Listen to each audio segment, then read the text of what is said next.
फंस रहा है।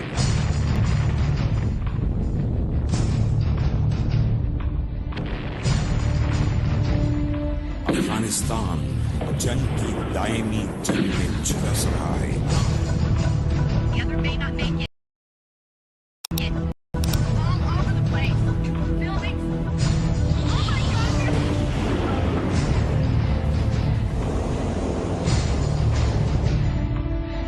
पाकिस्तान 60,000 जानों की कुर्बानियां देने के बावजूद जंग के अंधे जाल में फंस रहा है।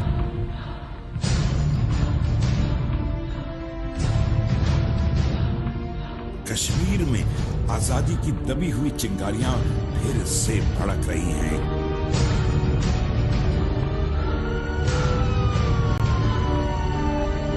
फलस्तीन में आजादी की तहरीकें फिर से धड़क रही हैं।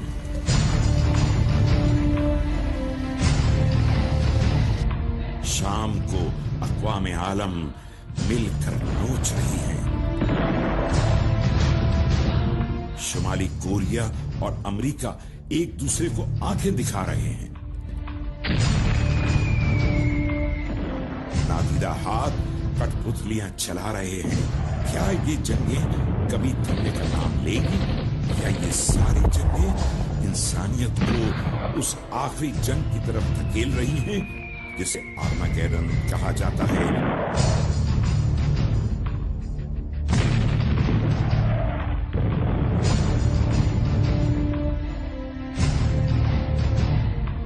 और जिस जंग के होने पर तमाम अहले किताब मज़ाहिब मुत्तफिक हैं।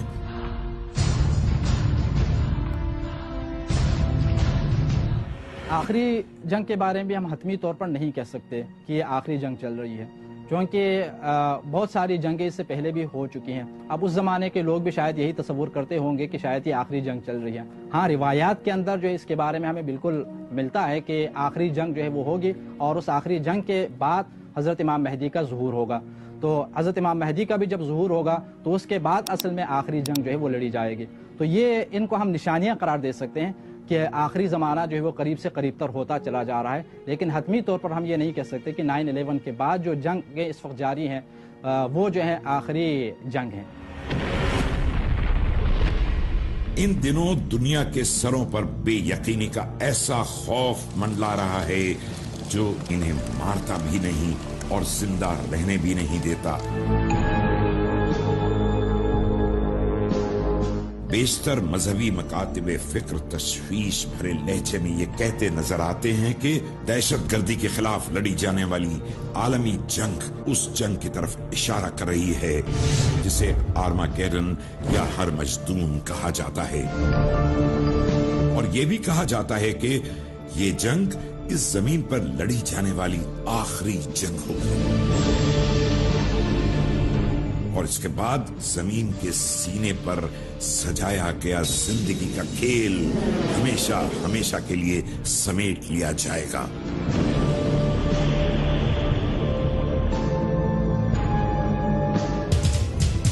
नोस्ट्राडेमस ने अपनी किताब के एक बाब वक्त की खिड़की में अलामती अंदाज में कहा था, दो परिंदे बुलंद तरीन इमारतों से टकराएंगे और यही वाकया पहले आलमी जंग और फिर क़यामत का पेश खेमा बन जाएगा। क्या नोस्ट्राडेमस की पेशगोइयां इस काबिल हैं कि उन पर एतबार किया जाए? नोस्ट्राडेमस के बारे में बहुत सारी थ्योरीज हैं और इसकी बुक्स लोग पढ़ते हैं, लेकिन क्योंकि ये बाइबल की वर्ड्स नहीं है, लेकिन ये कि इससे पहले ज़करिया की किताब में इस बात का जिक्र है कि ऐसा होगा कि परिंदे उड़ते आएंगे, और इस तरह का जिक्र है कि आग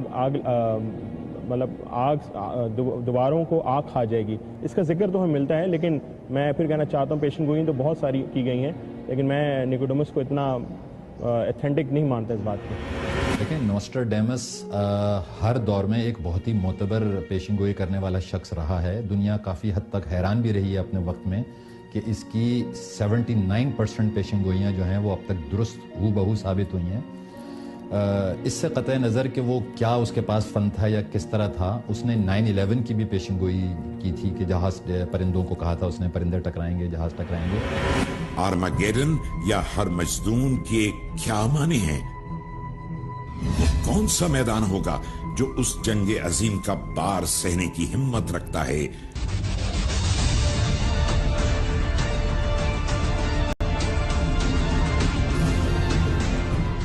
آخر اس میں ایسا کیا ہوگا کہ یہ جنگ انسانی زندگی کے انجام کا آغاز بن جائے گی؟ ہرمجدون عبرانی زبان کا لفظ ہے جو 2 مقطعوں سے مل کر بنا ہے۔ عبرانی زبان میں ہر پہاڑ کو کہتے ہیں اور مجیدو فلسطین کی ایک وادی کا نام ہے۔ 2 لفظوں سے مل کر بنا ہوا ہے۔ ہر جو ہے وہ پہاڑ کو کہتے ہیں اور مجدو جو ہے وہ عبرانی لفظ ہیں۔ یہ جو ہے ایک وادی کا نام ہے کہ جو فلسطین اور شام کے قریب ہے۔ تو اس کا مطلب یہ ہے کہ فلسطین اور شام کے نزدیک جو ایک خاص مقام ہے اس کی طرف مجیدو کا خطہ زمین اسٹریٹجیکل موقع محل کے لحاظ سے انتہائی اہمیت کا حامل تصور کیا جاتا ہے۔ ماضی میں اس سرزمین پر جتنی جنگیں لڑی گئی ہیں اس کی مثال زمین کے کسی اور خطے پر کہیں نظر نہیں آتی۔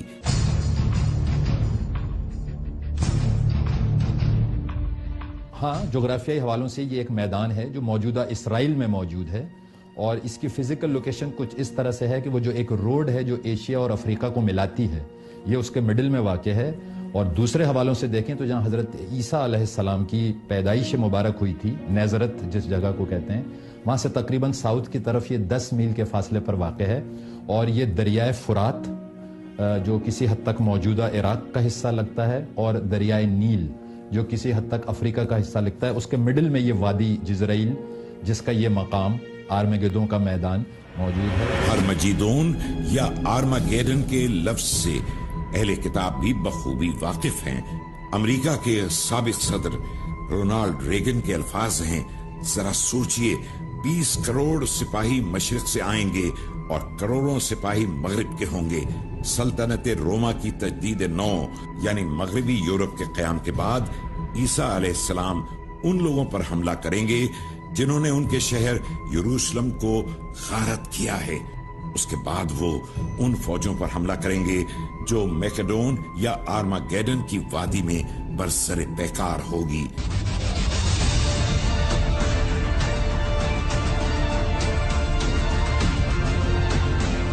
اس میں کوئی شک نہیں کہ یروشلم سے 200 میل تک اتنا خون بہے گا کہ گھوڑوں کی باغیں تک خون میں ڈوب جائیں گی۔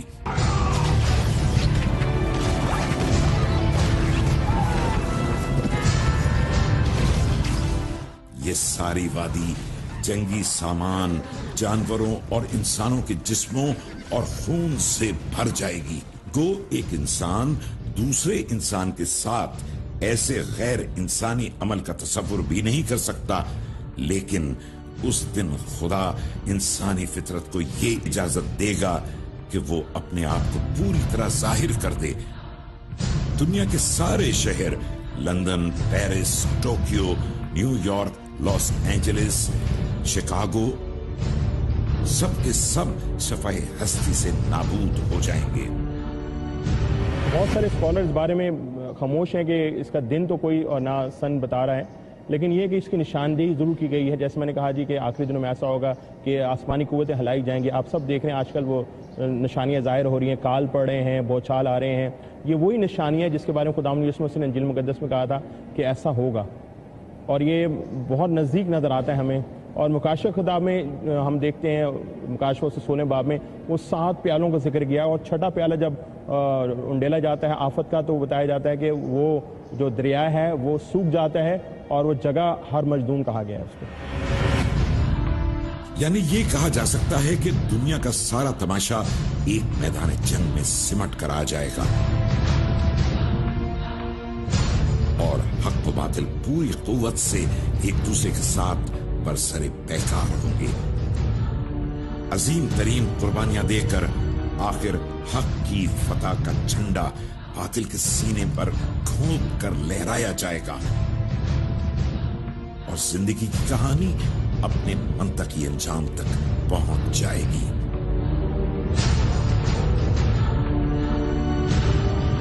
कदीम मजहबी सहाइफ में इस आखिरी जंग के बारे में जो तफसीलात मौजूद हैं, इसके ताने बाने दहशतगर्दी के खिलाफ जारी जंग से मिलाए जाएंगे तो इंसानी ज़हन हाँ और नहीं के दरमियान मुअल्लक होकर रह जाता है।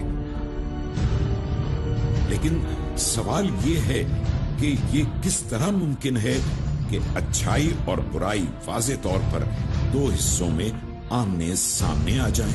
आखिरी जंग से पहले हालात का इशारा इस तरह महसूस किया जा सकता है कि बहरहाल जैसे जैसे असलहा तैयार किए जा रहे हैं और असलहा की एक बाकायदा फरोख्त एक ऐसा कारोबार बनकर रह गया कि सिर्फ अपने इस कारोबार को आगे बढ़ाने के लिए, इंसानियत को जलील करने के लिए और दीगर अक़वाम आलम पर अपनी धाक बिठाने के लिए ये जंगों की तैयारियां की जा रही हैं कि दीगर ममालिक में बेअमनी पैदा की जाए ताकि ऐसे तमाम तर अहले बातिल और अहले फितना और फसाद इंसानियत को जंग की जानिब धकेल दें।